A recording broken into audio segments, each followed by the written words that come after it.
Alright, what is up everybody? We are back with another edition of Everyday Hoops. Hope you guys are having a good one. Today, we got a different video. I've been doing a lot of ranking videos and stuff recently, but I don't know, something came over me that I really wanted to do this type of video. Today, we're going to be talking about when Kawhi Leonard was the best player in the world. Now, was he actually the best player in the world? I don't know, but for clicks and for the title, we're going to make it that way. But no, actually, Kawhi Leonard was one of the best players in the world.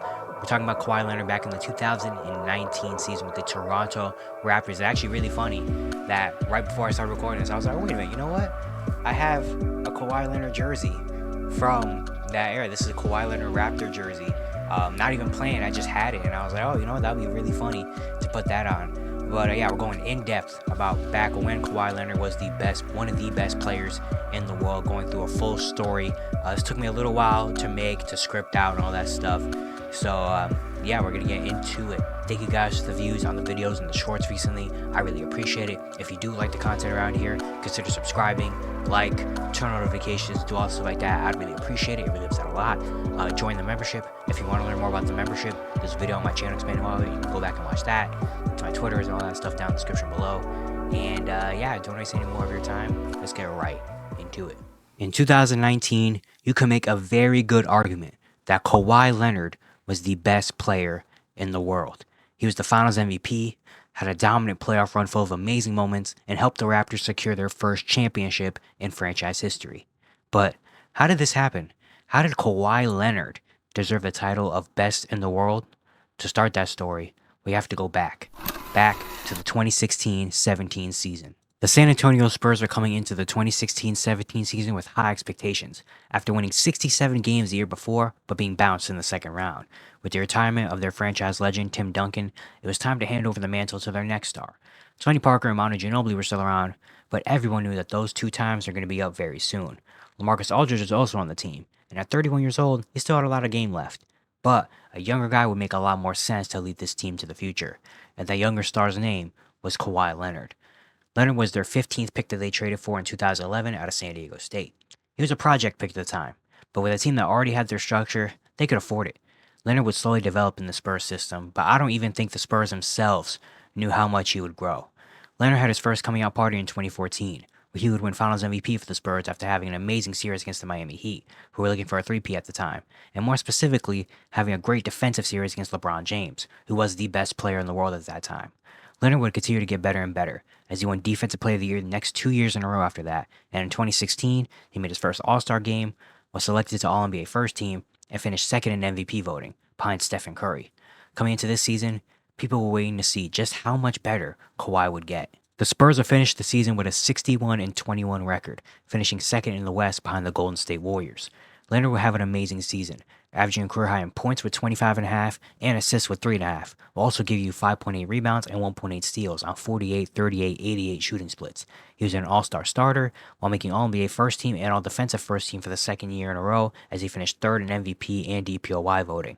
The Spurs will start their playoff journey against the 7-seed Memphis Grizzlies. San Antonio would win Game 1 in dominant fashion, with Kawhi matching his playoff career high with 32 points and 11 for 14 shooting. He would then set a new playoff career high the very next game with 37 points in Game 2, while also grabbing 11 boards and shooting 19 for 19 from the free throw line in a Spurs victory to go up 2-0. Memphis would respond back at home, winning Game 3 by 11 as Kawhi scored just 18, and winning a very contested Game 4 in overtime thanks to a Marc Gasol game winner. But Kawhi would set a playoff career high once again with 43 points, along with 8 rebounds and 6 steals.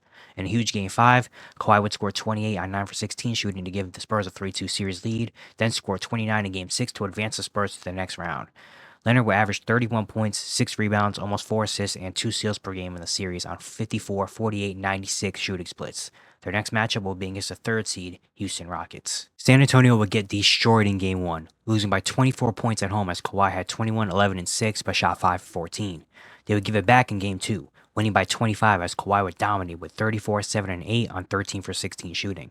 The Spurs would win Game 3 by 11 as Leonard had 26, 10, and 7, but Houston responded in Game 4 with a 21-point win as Leonard was held at 16 points. Game 5 would be an intense game, with the Spurs winning in OT by 3 thanks to Manu blocking James Harden's last attempt. During the third quarter of this game, Leonard would roll his ankle on James Harden's foot.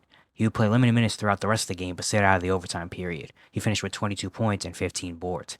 After being listed as questionable heading into Game 6, the Spurs would decide to sit him. It wouldn't matter, as the Spurs blasted the Rockets, winning by 39 as Aldridge dropped 34.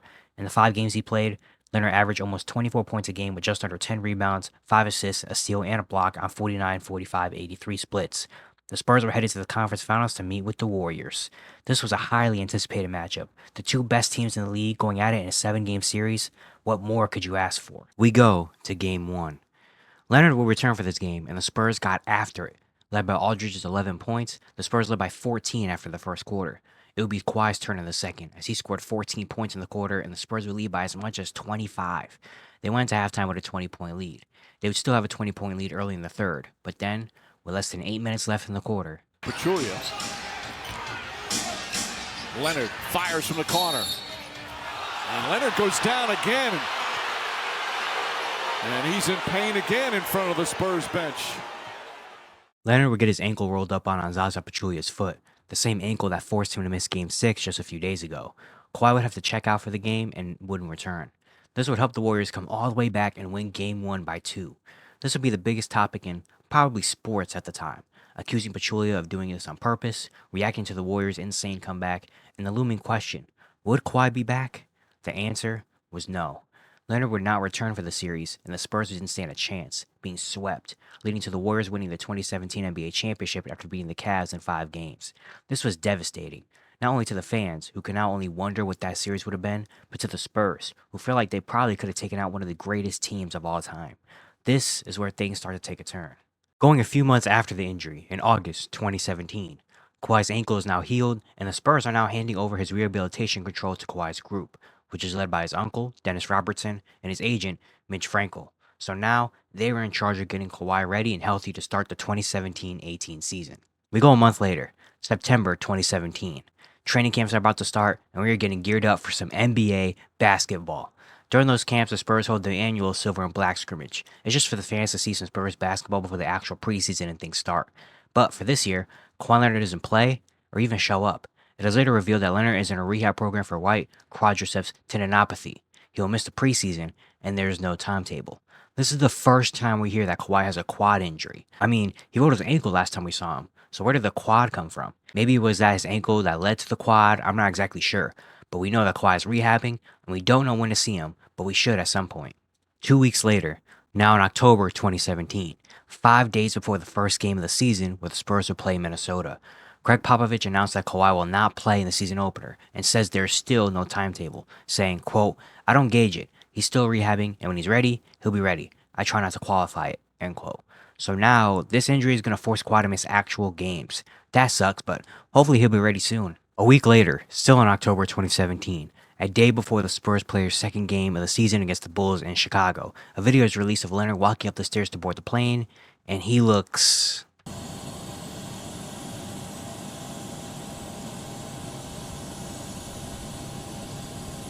Yeah, that doesn't look encouraging at all. So how's Kawhi's health? This rehab program for his quad? What's going on with that? We still have no timetable, and now maybe we shouldn't expect him back as early as we thought, because does this look like someone that's good enough to play basketball? Yeah, I don't think so either. We go almost a month later, November 2017. A reporter from the San Antonio Express News asked Pop if there's light at the end of the tunnel for Kawhi, and he says, quote, "Oh sure, he's going to be back sooner rather than later," end quote. Hey, good Kawhi news. Cool. So he's going to be back soon. How soon? We don't know, but he'll be back. The first positive update in a long time on him. Then, a month later, December 12th, 2017, Kawhi Leonard makes his season debut against the Dallas Mavericks. Leonard would have 13 points and 6 rebounds on 6 for 12 shooting in just under 16 minutes, but they would lose by 6. But Kawhi's back, and now the Spurs' quest starts now. Leonard will play in 8 of the next 16 games for the Spurs, which makes sense. No preseason, hasn't played since May. It's right for the Spurs to slowly bring Kawhi on because they know they have bigger goals than to win 60 games in the regular season. In those next 8 games, Leonard will average over 16.5 points a game with 4.5 rebounds, 2.5 assists, 2 steals, and a block on 46, 32, 81 splits, and the team would win 5 of those 8. Kawhi was back and has some nice performances, but you can kind of tell that he still wasn't 100%. But again, this is his first action since the conference finals, so you can't expect him to be All-NBA first-team Kawhi right away. It takes some time, but seeing him on the court was just a great sign. We go to January 2018, 4 days after Leonard's ninth game of the season against the Nuggets. It was announced that Leonard will be out indefinitely to continue to rehab his quad injury. R.C. Buford, the GM of the Spurs, said, quote, Kawhi has made significant progress and continues to move forward in his rehabilitation. This is the best approach for the next steps in his return to play, end quote. So now Kawhi's out again. Apparently his injury isn't healing great and he's got to rehab more. We even get some things from Greg Popovich, saying, quote, it hasn't responded the way we wanted it to. He's given it a shot. He's frustrated as hell. He wants to play badly, but if we're going to err, we're going to do it on the side of health and being wise. I'm probably more conservative than most, but the trainers, the rehab people, the doctors, the coaches, we all talked about this for a long time, end quote. So, how bad is this injury? We still don't know how bad this injury was. What is this rehab program about? Should he have been playing if he was still hurt? There's still a lot of mystery, but what we know now is Kawhi is out indefinitely.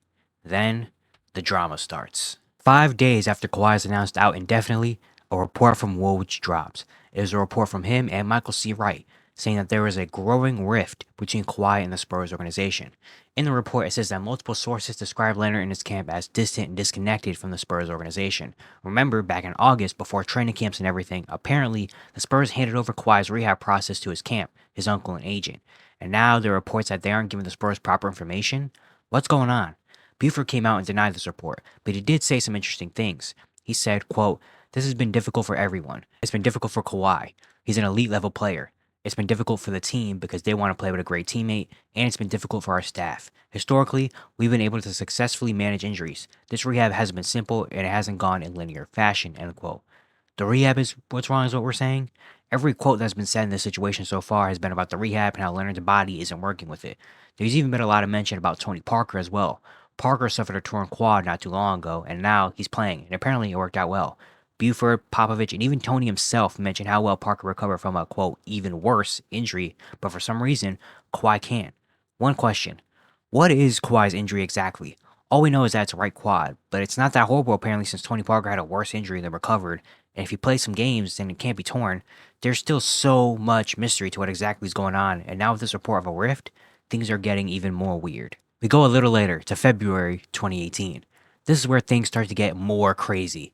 Now, Kawhi's apparently in New York, where he spent 3 weeks trying to continue his rehab and seeking more consultation on his injury. Rhodes reported this and said that he plans to resume working back at the Spurs facility. It isn't expected to go into 5-on-5 action right away, but the goal is to get him there in the near future. Around this time as well, there are rumors and possibilities flying everywhere after the rift report by Woj about a potential trade for Kawhi. There's reports that his camp was trying to push him into leaving to get to a bigger market like LA or New York, and that teams are calling San Antonio about a potential deal. The wildest report from this time in New York about Kawhi was from Michael C. Wright, who collaborated with Woj on the Rift Report. He told a story about how apparently Kawhi's camp hid Leonard from the Spurs representatives that came to New York to check on Kawhi.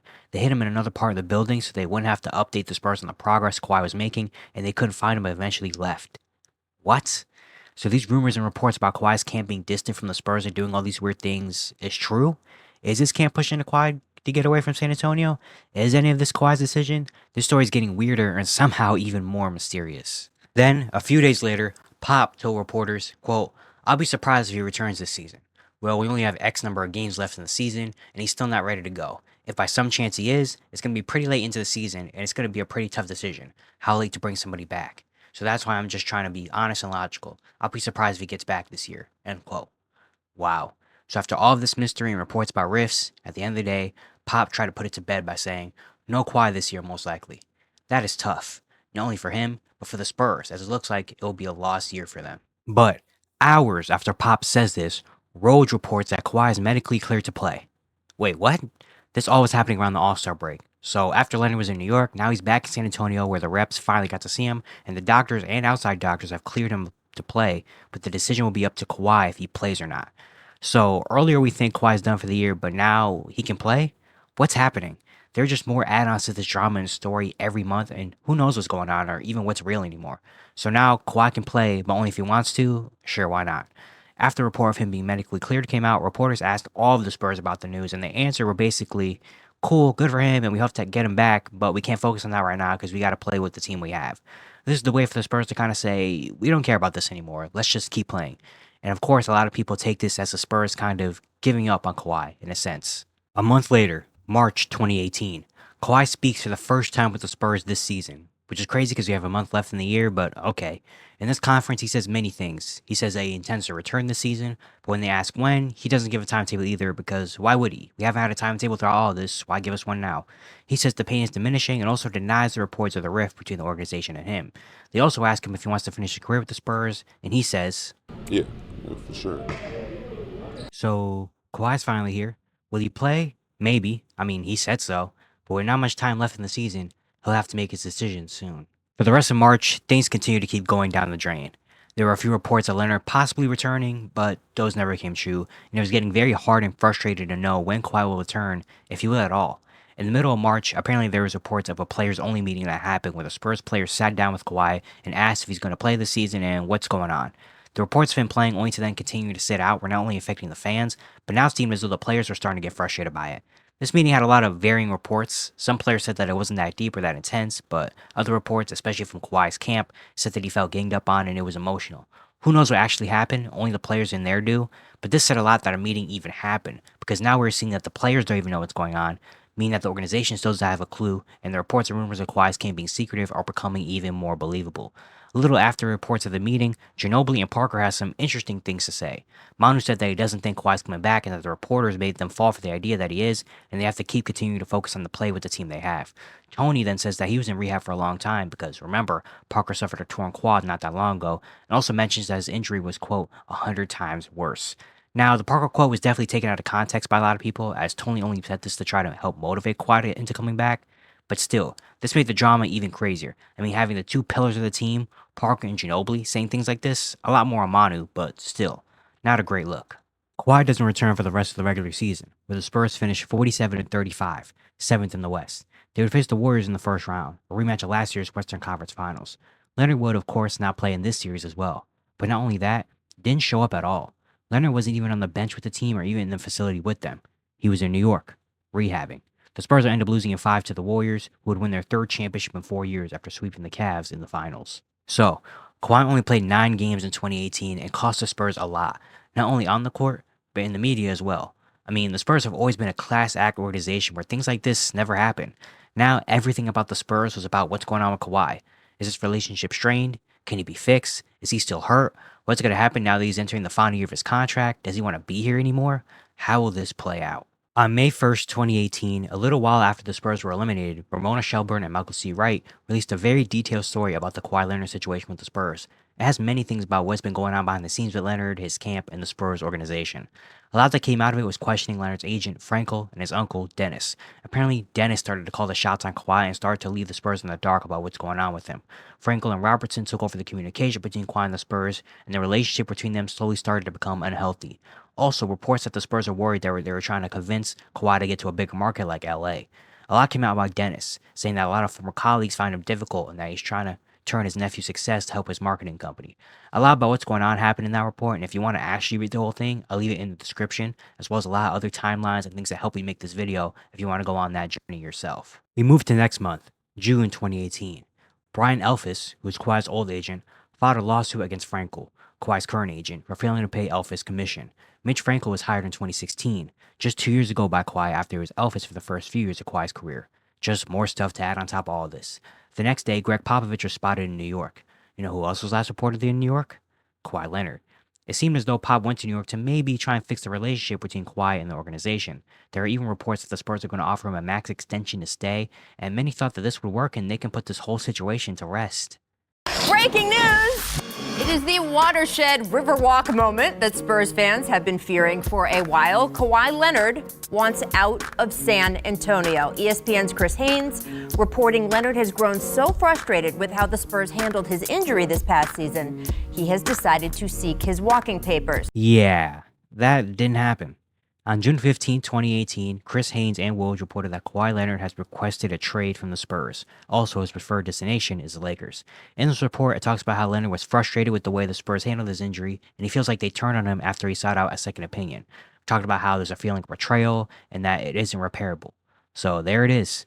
The trade request that many people thought could be afoot finally happened. Now we just sit and wait. For the rest of the month, the Spurs were at first not seeking any offers because they wanted to see if they could work things out, but eventually had to start taking calls. Now we are in the midst of a Kawhi Leonard trade saga. Of course, I said that the Lakers were his preferred destination, and at the time, they had just gotten LeBron and had many young players to move. The Clippers also talked about, as Kawhi is from California, it didn't make sense for him to want to go home and play in that big market.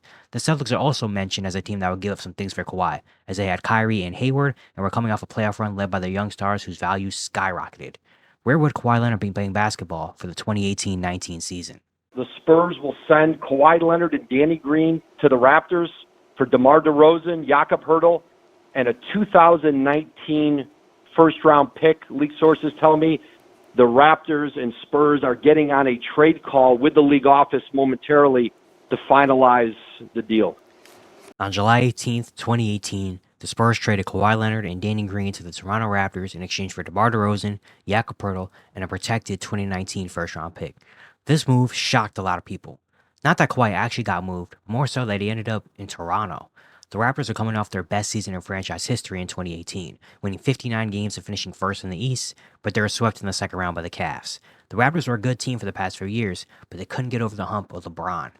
Now, with him in LA and a superstar up for grabs, they thought, why not? Now, Kawhi's a Raptor, which raised many questions. Does this raise the Raptors into the top of the East? Is Kawhi healthy now? Does he even want to be there?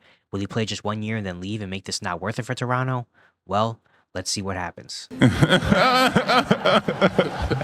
Kawhi Leonard will make his Raptor debut in the season opener on October 17, 2018 against the Cavaliers. It was his first game since January of 2018. Leonard finished with 24 points and 12 rebounds on 9 for 22 shooting as the Raptors won by 12.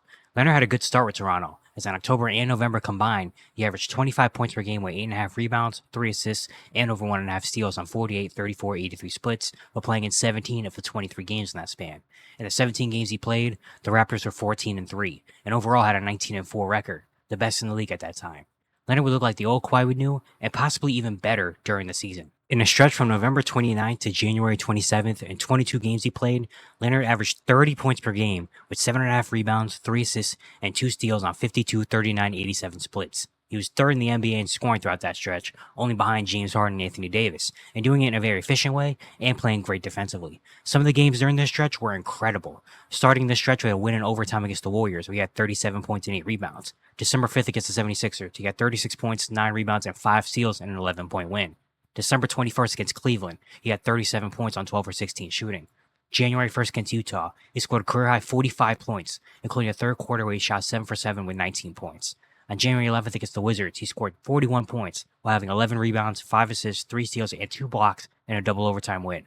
He had so many great moments in that stretch, and the Raptors were 37-15, tied with the Bucks for top of the East. With Leonard, they were 26-12 and playing great ball. Leonard would be selected to his third All-Star game and was a starter as well. Leonard would have a good rest of the year and help the Raptors finish with a 58-24 record, second in the East only behind Milwaukee. For the season, Kawhi would average a career high in points with 26.6 and rebounds with over 7, while also averaging 3 assists and almost 2 steals on 49, 37, 85 splits while playing 60 games. He'd be selected to All-NBA second team, his third All-NBA appearance, and All-Defensive second team, his fifth All-Defensive appearance, while finishing 6th in DPOY voting and 9th in MVP voting. Coming to the playoffs, the Raptors had a lot to prove. They had a good regular season, Kawhi was back, but now's the time to prove it. How serious can we take this team in the playoffs? How much is Kawhi really going to change things? Their first round matchup will be against the Orlando Magic. In Game 1, things didn't start well for Toronto. At this point, the Raptors had a streak where Games 1 just didn't go well for them, and they continued it this year. Thanks to DJ Augustine, the Magic would steal Game 1 in Toronto, winning 104-101. Leonard would score 25 on 10 for 18 shooting in his Raptor playoff debut, but it wasn't the most confident game if you're a Raptor fan with high expectations of making it far. But in Game 2, things wouldn't be the same. Kawhi scored 12 in the first quarter to help the Raptors start strong. Then after a solid second, he would play the entirety of the third, scoring 17 points on 7 for 9 shooting, leading Toronto to a Game 2 victory. Leonard finished with 37 points on 15 for 22 shooting. In Game 3, Toronto was in control for most of the game. The Magic would make things interesting in the fourth, but the Raptors held on to win by 5. Leonard didn't have a great game, shooting 5 for 19 while scoring 16 points, but he added 12 boards and hit 2 free throws with 12 seconds left to seal the game. Toronto would blow out Orlando again in Game 4, winning by 22 as Kawhi had 34 points on 12 for 20 shooting. This continued in the next game as well, as the Raptors handled Orlando 115-96 to get them out of here in 5. Leonard scored 27 points on 8 for 11 shooting in the closeout game. For the series, Kawhi averaged almost 28 points per game with 6 rebounds, 3 assists, and a steal on 55, 53, 89 splits. Their next series would be against the third seed Philadelphia 76ers. Leonard would start this series with a bang. He scored 17 points in the first quarter of Game 1 on 7 for 9 shooting to give Toronto a good lead, then followed that up by scoring 10 more in the second, finishing the first half with 27 points on 10 for 14 shooting. He was slowed down a little bit in the second half, but hit many key shots to keep the Sixers away as Toronto won Game 1, 108-95. Leonard finished Game 1 with 45 points and 11 rebounds while shooting 16 for 23 from the field. It would be the second most points by a Raptor in a playoff game behind Vince Carter, who scored 50 against the 76ers in Game 3 of the second round in 2001. In Game 2, the Sixers would win a close game thanks to Jimmy Butler and Joel Embiid hitting big shots to win 94-89 and tie the series at 1. Leonard would have another great game, scoring 35 points with 7 rebounds and 6 assists. The Sixers would blow the Raptors out in Game 3, winning by 21 despite Kawhi having 33 points on 13 for 22 shooting. Game 4 would be very tight, with 11 lead changes and 10 ties throughout the game. Leonard would hit a 3-pointer with a minute left to give Toronto a 4-point lead and help steal the win to tie the series 2-2. Leonard finished with 39 points, 14 rebounds, and 5 assists on 13 for 20 shooting in Game 4, including scoring 22 in the second half. Toronto uses momentum in Game 5 as they ran the Sixers out the gym, winning by 36 points. Kawhi had a cool 21 points and 13 boards. In Game 6, the Sixers showed a lot of fight, being in control for most of the game and winning by 11 to force a Game 7. Leonard would have 29, 12, and 5 in the game, but it wouldn't be enough. Game 7 in Toronto would go down as a memorable one. The game was very tight. Even though the Raptors had the lead for most of it, Philadelphia was right there with them. Going to the fourth quarter, the Raptors had a 67-64 lead. The Sixers would start the fourth well and take a 1-point lead. Then, Kawhi took this game over. Leonard would score 8 straight points to give Toronto a 5-point lead back. Philly responded right away and tied the game at 85. Leonard would make a jumper, then a turnover led to a Siakam layup to give the Raptors a 4-point lead with a little over a minute left. Jimmy Butler would go 1 for 2 from the line. Then Kawhi would miss 2 shots in a row to give the Sixers a chance. And B would make 2 free throws to cut the lead to 1. Kawhi would get intentionally fouled, make the first, but miss a second free throw to only lead by 2. Jimmy Butler would come down and lay it in to tie the game with 4 seconds left. It seemed like this Game 7 would need an extra 5 minutes to decide. Until... It's off to Leonard, defended by Simmons. Is this the dagger?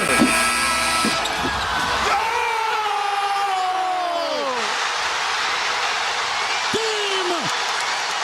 Series! Toronto has won! Kawhi Leonard would hit a Game 7 buzzer beater to advance Toronto to the conference finals, a shot that will live on in NBA history. Not only did Kawhi hit the shot, but he had an excellent game, finishing with 41 points, becoming the 15th player in NBA history at the time to score 40 in a Game 7. He also had 8 rebounds and shot 16 for 39. Kawhi had an incredible series, finishing averaging a little under 35 points per game with almost 10 rebounds, 4 assists, and a steal on 53, 33, 85 splits, and capped it off with a Game 7 game winner. What a legendary series. But the playoff journey still had to continue. The Eastern Conference Finals would match them up with the best team in the league that season, the Milwaukee Bucks. In Game 1, Toronto would start well, and the game would be tight for the first 3 quarters. Leonard had a big third, scoring 14. Then, Toronto ran out of gas as Milwaukee dominated the fourth and won 108-100. Kawhi had 31 points and 9 rebounds, but scored just 2 points in the fourth. In Game 2, Milwaukee dominated, winning by 22 points. Kawhi had 31 and 8 on 10 for 18 shooting, but didn't get much help. Toronto was down 0-2, and things weren't looking great. They had to make an adjustment of some sort to slow down this Milwaukee team, and the one they made was, let Kawhi guard Giannis. Giannis Antetokounmpo had become a superstar at this point, as he averaged 27 points, 12 rebounds, almost 6 assists, a steal, and a block on 57% shooting, and was awarded the MVP of the 2018-19 season. Throughout the first 2 games of the series, he averaged 27 points, 15.5 rebounds, and 5.5 assists on 47% shooting. Kawhi Leonard was a 2-time Defensive Player of the Year and a consistent all-defensive member, so why not? Game 3 would be a very close one, needing 2 overtimes to decide this game. Kawhi scored 8 in the second overtime to give Toronto their first win of the series. Leonard finished with 36, 9, and 5 in the game, but more importantly, Giannis finished with 16 points while shooting 5 for 16, along with 8 turnovers and fouling out. Kawhi did his job. Toronto would dominate Game 4, winning by 18. While Kawhi had just 19 points, he did another good job on Giannis, who statistically had a better game, but you can tell Kawhi had a huge effect. In the 2 games so far with Kawhi guarding Giannis, he shot 5 for 19 with 4 turnovers to 2 assists. More importantly, the Bucks' offensive rating drops from 110.7 to 88. The Kawhi effect was working. Milwaukee would start Game 5 well, but Toronto settled in and it was a close one. Leonard would score 15 points in the fourth to help close it out and give Toronto a 3-2 series lead. Kawhi had 35, 7, and 9. In Game 6, the Raptors' defense would make big plays down the stretch to give them a 100-94 win and advance to the finals for the first time in franchise history. Leonard finished with 27, 17, and 7. Kawhi finished the series averaging just under 30 points per game with 9.5 rebounds, 4 assists, 2 steals, and a block on 44, 34, 88 splits, and locking down the league MVP. There's now one more task at hand, which is win 4 more games. Their finals matchup will be against the Golden State Warriors, the team that won 3 of the last 4 rings, the team looking for a three-peat, the team that many people thought were the greatest ever put together, and the team that Kawhi infamously hurt his ankle against 2 years ago. It was the perfect time to get his revenge. The big story to start the series was no Kevin Durant, who had hurt his ankle in the Western Conference Finals. We didn't know exactly when he would be back, so Toronto better try and win some before he did. In Game 1, Toronto would get a great team effort, winning 118-109. As Kawhi had 23, 8, and 5 despite shooting 5 14. It was Siakam, Gasol, and Van Vliet who had great performances. In Game 2, Toronto would go cold in the fourth quarter, as the Warriors took advantage and won 109-104 to tie the series at 1. Leonard had 34 and 14, but again, the Raptors couldn't capitalize in the fourth. The Raptors would cruise to a Game 3 win, winning by 14 as Kawhi had 37 and 6 on 9 for 17 shooting. The same would continue in Game 4, with Kawhi scoring 17 in the third to help Toronto win by 13, as Leonard finished with 36, 12, and 4 steals at 11 for 22 shooting. The Raptors were up 3-1, one win away with a chance to end the Warriors. Game 5 would be a very good one, with being a very tightly contested battle. Durant will return and score 11 points in almost 12 minutes, but unfortunately re-injure himself and not be able to return. Leonard had a stretch where he scored 10 straight for the Raptors in the fourth to take a 6-point lead, and it looked like it was over. But Steph and Clay would hit huge 3-pointers to give the Warriors a win and stay alive for Game 6. Leonard finished with 26, 12, and 6. Game 6 would be another close one. There were 18 lead changes throughout this game. Toronto had a 1-point lead with 10 seconds left. Danny Green turned the ball over to get Golden State a chance. Curry would miss a 3, and then in a scramble, they would call a timeout, which they didn't have. Leonard would make the technical free throw, and after being intentionally fouled, he would hit both to bring the lead to 4 and win Game 6, closing out the Warriors to win their first ever NBA championship. There's a new NBA champion, and it's a team from Toronto, Canada. We, the North, are now we, the champions. The Raptors, the 2019 NBA champs. This series did so much. It ended the Warriors' quest for a three-peat and left things in uncertainty for the future. It gave Toronto their first ever championship, a team outside of the U.S. winning a championship, and Kawhi Leonard, after dealing with so much for the past 2 years, from the injury from Zaza that ended his run in 2017, to the quad injury, to the drama in San Antonio that led to the ugly breakup and led to so many people questioning Kawhi as a player and a person, to getting into Toronto where people still questioned how good he was still and how much he actually cared about being here, to now, holding up the Larry O'Brien trophy, being recognized as an NBA champion, and being the Finals MVP. He averaged 28.5 points per game with almost 10 rebounds, 4 assists, 2 steals, and a block on 43, 35, 90 splits for the series. Leonard was on top of the world, having so many huge moments in the playoffs, to having a dominant run, to all the memes that came out during and after this run. Fun guy, what's up, baby? What it do, baby? Yeah, you already know. To go into New Balance in a purely Kawhi Leonard move, bringing an NBA championship to the Raptors, ending the Warriors dynasty at the point where the whole world wanted to see them fall. You could make a very valid argument that Kawhi Leonard was the best in the world. Alright, that's going to be it for today. The full story on Kawhi Leonard was the best player in the world. It took a little while to make, so I really appreciate it. If you guys do like the video, share the video with other people and all that stuff. I'd really appreciate it a whole lot. And if you do like the content around here, once again, consider subscribing, liking, turn on notifications, doing all the stuff like that. I'd really appreciate it. It really helps out a lot over here.